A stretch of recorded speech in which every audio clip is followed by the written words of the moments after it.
Hello, ladies and gentlemen. Joseph Mogul here again. This time, instead of writing tips, I'm answering some questions. So, I'm going to read this, then I'm going to answer your question. All right? Kind of a simple format, I know. And this comes to me from Rutana. I hope I'm pronouncing that correctly. I apologize if I've butchered the pronunciation. From Germany. She writes, "Hi, you seem pretty desperate to get some questions." Okay, here, I have some. I'm in the process of writing a book, but still very much in the beginning. However, one thing that worries me already is the danger of getting my story stolen. That's a big part. At one point, I might need some beta readers. Definitely need beta readers. They're proofers. How can I make sure that none of them takes my story and claims it as theirs? Trust me, this is big. I'll get to it all. I'm also very interested in the topic of agents. I often hear that finding an agent would be the smartest move because you have less stress on your side, but I wonder how much of the revenue they take. Is it really worth it? And how much control do I lose?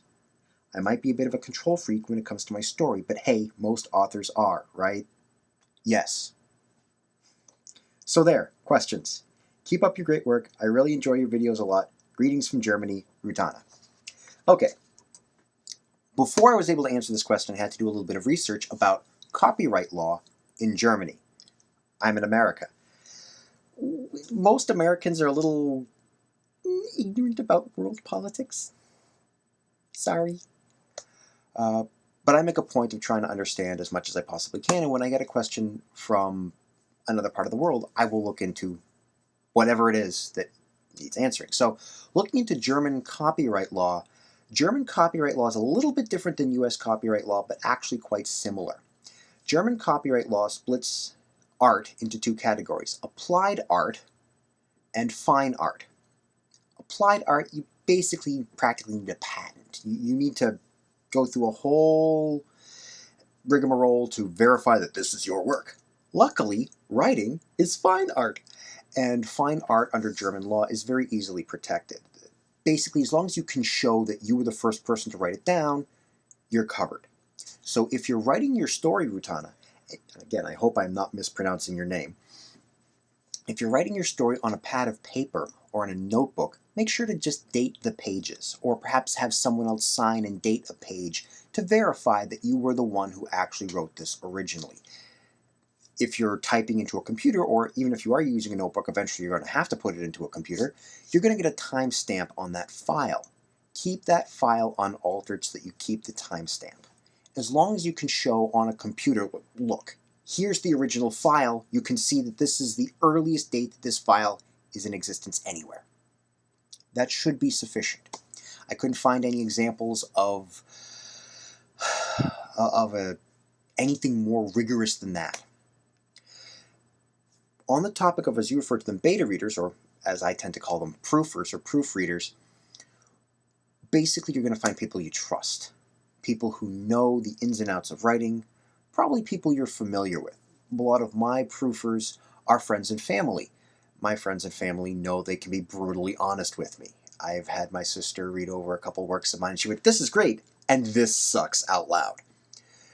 So generally, as you refer to them, beta readers are going to be people that you know and that you know won't steal your story. They might even be people who can help you collaborate to make your story better. They might even give you, and I've gotten this on a number of occasions with my proofers, giving you some really great advice to improve your story, make it better. Generally, it's kind of a one-hand washes the other. With a lot of the people that proof my work, I proof their work. They're not going to steal from me because they don't want me to steal from them. It's kind of a trust circle. Basically, that's your biggest concern right there. Although if you choose to go with what are known as professional proofers, I believe I've talked about this in a couple earlier videos, these are people who are paid by the page to proof and edit your work. These people tend to be professional. If they were caught plagiarizing, they'd be out of business. So it's actually in their interest not to plagiarize other people's work. So you shouldn't have anything to worry about copyright law in Germany.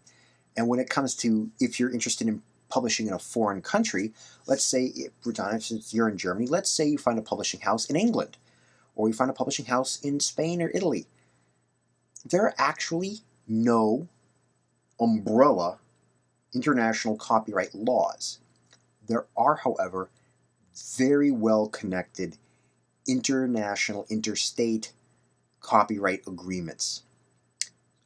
If I'm publishing in America, but I'm publishing through a publishing house in Germany, guess what?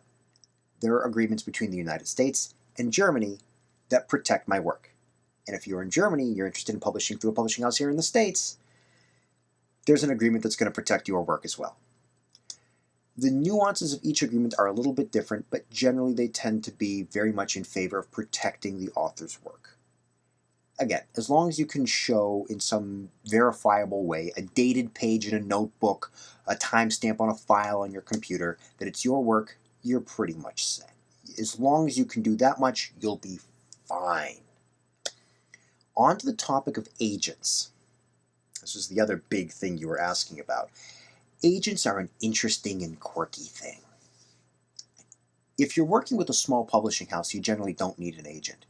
That's personally why I work with small publishing houses. I know all my editors on a first-name basis, and I know I can go to them with a novel, and I don't have to deal with a middleman such as an agent. Agents are handy when you're dealing with big publishing houses. Now, with big publishing houses, you need someone who already has a foot in the door. That's where the agent comes in handy. What you have to bear in mind is that any literary agent is going to have a contract. What that means is every agent is going to be a little bit different about what their percentage is, about what kind of control you have over your work. They might say, well, we want to make sure that the publishers have a certain amount of leeway to control and edit your story if they choose to publish it in order to improve your odds of publishing. That's a possibility. It really depends on the agent. There are a number of really great international literary agent organizations, national, international organizations, that you can find a number of literary agents through if you're so inclined. On that topic, however, there are a lot of freelance agents, and some of them can be a little, as the colloquial goes these days, sketchy. One of the biggest issues are literary agents that will charge you a fee to read your work. So the agent is saying, pay me up front, give me money now, and then I'll read your novel and decide whether or not I want to take it to a publishing house. Even the international and national literary agent associations say don't waste your time with someone like that. Any reputable agent will ask for a percentage of royalties. The percentages that I've seen from the people I know who work with agents tend to be between 5 and 15%, which is relatively small. It's smaller than taxes. But you have to bear in mind that your work would be one of dozens of novels that this literary agent is representing, so even though each individual percentage of royalties is not that big, collectively the agent makes quite a decent living. So they're not going to take, they're not going to 50% of your royalties. That's not going to be like that, unless you find an agent who's a real jerk. And the advantage of the big national and international literary agent organizations is you can weed them out. So, ultimately choosing to go with an agent or not go with an agent is up to you, and if you do choose to go with an agent, which agent you choose to go with is again up to you. Make sure you read the contracts, though, because that's where all the details are. The devil's always in the details. What percentages they're going to ask for, what control you have over your stories, how many places they're going to be submitting your story, how many places they're going to send your novel. If you do choose to go with an agent, don't be afraid to ask them questions. Remember, they are working for you. There might be a contract involved, but ultimately, it's your work that's going to determine whether or not they make a paycheck. If you go with an agent, ask them questions. If it's a good agent, they will want to answer your questions. Thank you very much. I appreciate the questions. I appreciate the opportunity to have to answer questions sent to me. And if anyone else out there, or Ratana, if you have more questions, if other people have questions, please feel free to email me. I will create a video like this. I will answer your questions in the video. I will post it up there so that you and other people you know can benefit from the questions being asked. Because sometimes, as someone creating videos, I can think of things along my train of thought. Questions from other people, however, bring up points that maybe aren't necessarily things I'm focused on, such as copyright law from Germany. All right, thank you very much. Like and subscribe below if you're new to the video, or you're new to my channel. And as always, cheers.